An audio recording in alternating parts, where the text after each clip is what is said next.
ادْعُ إِلَىٰ سَبِيلِ رَبِّكَ بِالْحِكْمَةِ وَالْمَوْعِظَةِ الْحَسَنَةِ وَجَادِلْهُم بِالَّتِي هِيَ أَحْسَنُ ۚ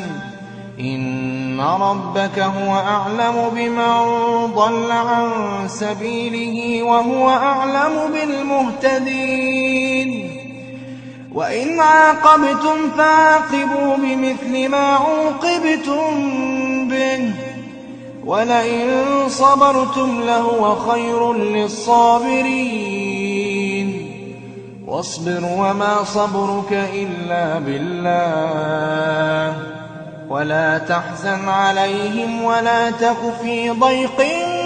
مِّمَّا يَمْكُرُونَ إِنَّ اللَّهَ مَعَ الَّذِينَ اتَّقَوا وَّالَّذِينَ هُم مُّحْسِنُونَ